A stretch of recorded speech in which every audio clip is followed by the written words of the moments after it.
Hey guys, so in today's video, I want to walk you through what an SEO campaign for a supplement brand looks like, right? Now, supplement SEO is a little different than a traditional SEO campaign. It's more or less the same, but the biggest difference is that you really have to pick your battles wisely, right? And what I mean by that is that the supplement space is really competitive, right?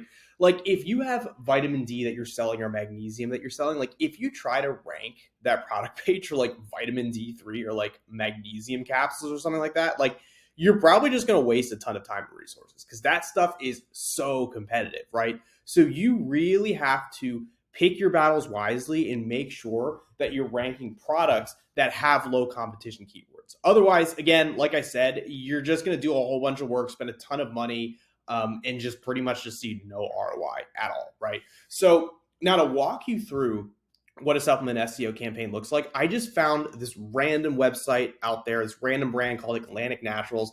I just threw in some keywords and was looking through some brands, and this one looked interesting. So let's just take a look at it, right?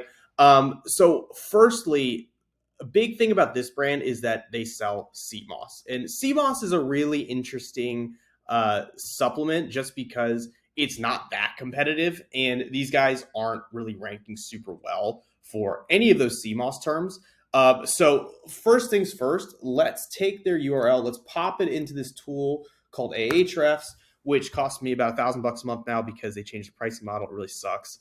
But taking a look at their organic traffic, I mean, it's been like 2 years and they have just been just steady, right? I mean, not even steady. They're kind of decreasing now a little bit, right? So let's take a look at some of their keywords that they rank for. So they have some blog content, which is good. You really need that for a supplement SEO campaign. I'll get into that in a bit.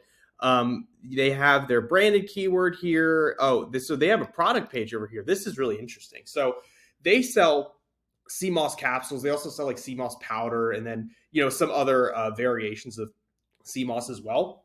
So they rank number 13 for this keyword, sea moss pills, which has a ton of search volume. This is a really big low-hanging fruit opportunity for them because you bump this thing up onto the first page, right from the top of the second page, and all of a sudden you'll start seeing traffic coming in, right? Get it into the top 3 and you'll start seeing sales really rolling in, right? So let's take a look at this keyword over here, right? Sea moss pills.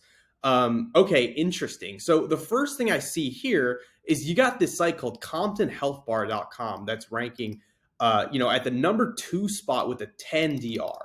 I mean, honestly, like when I see a 10 DR site ranking, I mean, that's just a garbage site in my mind, right? Like in my mind, 10 DR, it's just garbage SEO, right? We can totally beat these guys with the right SEO strategy. So what that tells me right away is that we could probably go for this keyword, right? I mean, like we got a 10 DR guy here, right? Like why can't we go in and knock these guys out? It's not like it's just competitive sites, right? I mean, you got a garbage site ranking at number 2 spot.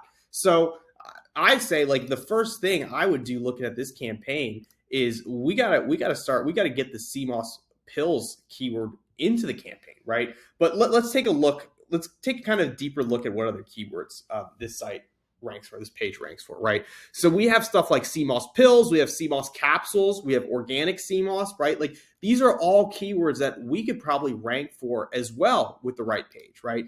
And taking a look at Atlantic Naturals, right? So they have the CMOS capsules page over here. So I would go in and I would optimize this page for CMOS pills, CMOS capsules, right? I'd get that in the meta title, meta description, H1 tag, and I'd also rework some of this content too, right? To get those keywords situated in there.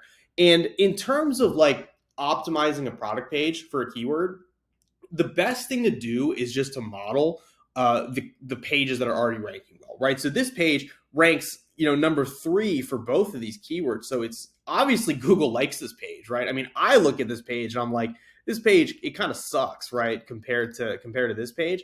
But obviously Google likes this page for some reason, right? So I would try to model this type of page. And it's super weird because like we've had running the SEO campaigns we do for our agency. I mean, we've seen so many scenarios where like a client comes to us with a blog post that's like 5,000 words. It's just absolutely incredible, right? But it's just not ranking well. And we look at the first page for the target keyword, and you got a bunch of pages with like 1,000 words, 2,000 words, and we go in and we edit the client's blog post. We cut out half of it, right? We actually, in our mind, we reduce the value of the blog post, and it goes right to the top, right? So sometimes it's better to model what Google is actually ranking than try to guess what you think a good SEO optimized page is, right? So I would go in, optimize this page for those keywords, right, in the metadata, and then maybe cut some of this stuff out, right? Maybe reduce the word count a little bit. Maybe make this page a little simpler, which I know is counterintuitive, but obviously Google's ranked this page for a reason, right? So let's try to model it, right?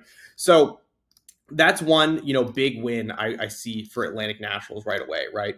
Now, taking a look at let's see some other CMOS products they have, right? First steps first in a supplement SEO campaign. Let's figure out these transactional keywords, right? Because if we're not building the campaign around transactional keywords, what's the point of it, right? We're trying to make money here. So let's find the keywords that are going to make money. Let's start there first, right? So we have the capsules, we have CMOS powder. Let's just take a look at what keywords there are for like CMOS powder, right? So CMOS powder. So CMOS powder has 1,400 searches. Let's take a look. Let's see if there's any garbage pages ranking. We got Bare Organics 35 DR, right? Number 1. We have this site with a 0 DR ranking number 8. Like this is an easy SERPs to navigate, right? I mean, these are some easy sites we can outrank, right? So I would go to the CMOS powder page, right?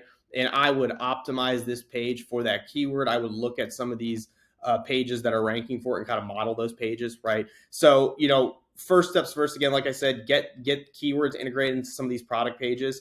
Now let's take a look. So they have this one collection page for CMOS, right? This is really interesting. They have a lot of specific keywords like CMOS capsules, powders, right? And then they have this general collection page for CMOS. So let's take a look. Let's try to find a general keyword, right? Like, let's just look at like something like CMOS products, right? I wonder if there's something there.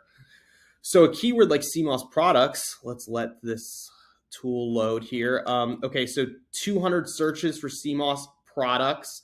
Let's take a look at the SERPs.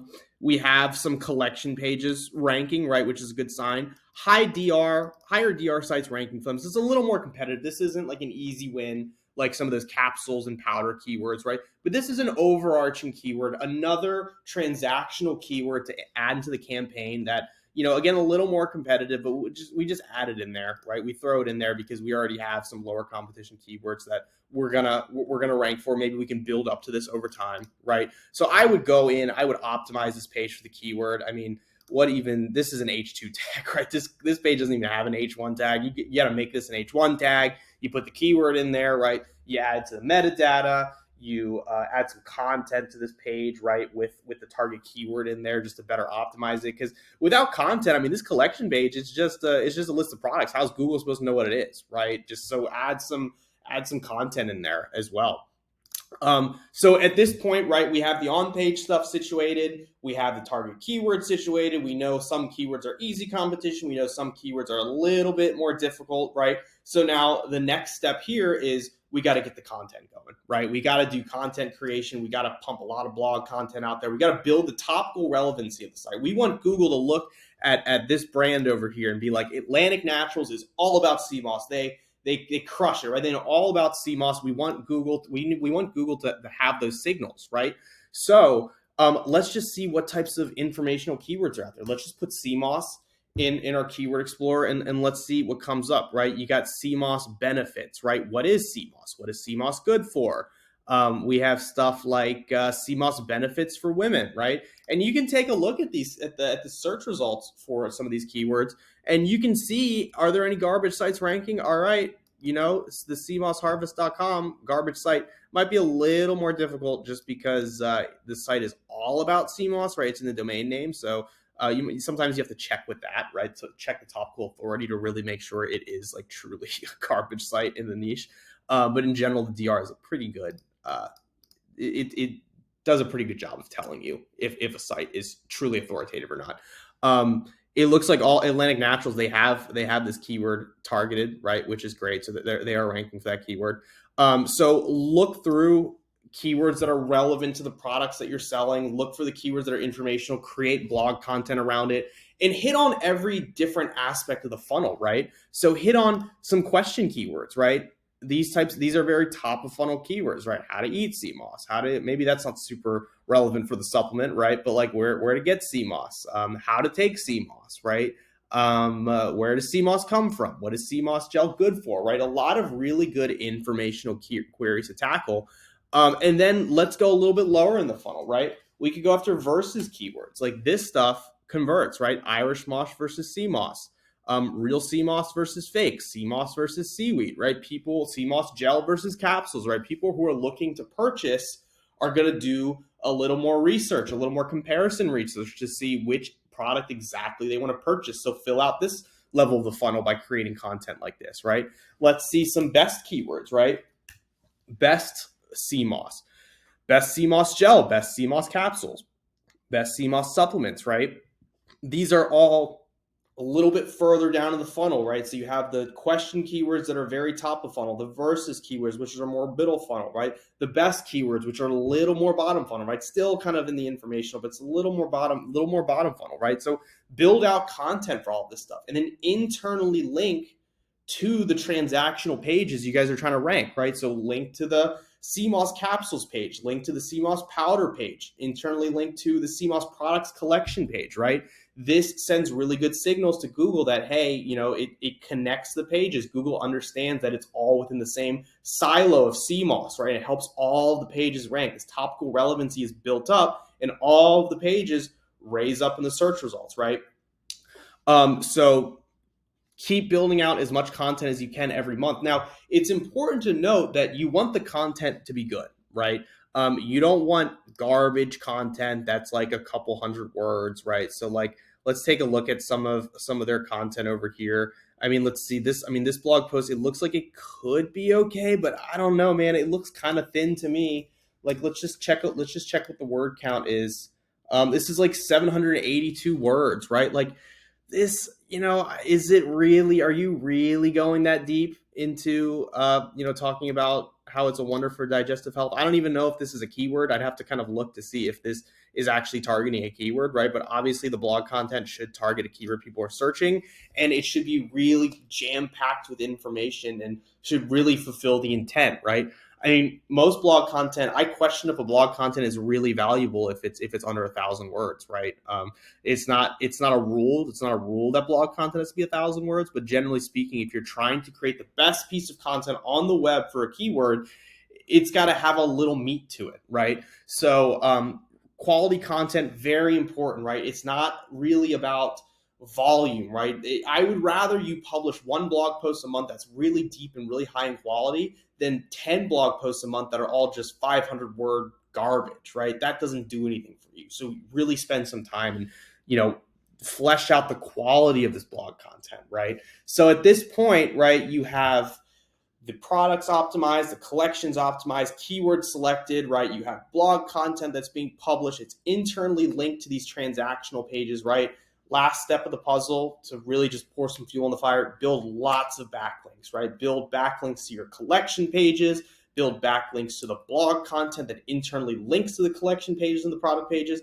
I like to avoid building links to blog posts. I've personally seen that Google tends to ignore links that go to blog posts. I think they know that in a lot of cases it's not legit, right? Now, I'm talking about links that you build, right? Natural links that go to product pages from blog posts that are about listicles, like the best, X supplements or whatever, right? Like that stuff, I think Google sees it's legit, right? And a lot of times they attribute that link value, but when you're just manually building links, I've noticed that Google tends to ignore the links going to product pages. So you can try it. The data I've seen suggests that maybe it'll be different for you. But to rank a product page, I really like to focus on building links to blog posts that internally link to the product page. Now, collection pages, for whatever reason, even though they're transactional, they really benefit from links. Links really help them rank. So you can build links directly to the collection pages. But that's pretty much it for a supplement SEO campaign. You got to find the right keywords. You got to pick your battles wisely, right? You got to optimize the pages accordingly. You got to create really high quality content, manage the internal linking, build high quality links. It'll take time, right? But Over time, you should be able to knock off your competitors, hit the top of Google, and just create a brand new revenue source for your business that sort of sells on autopilot.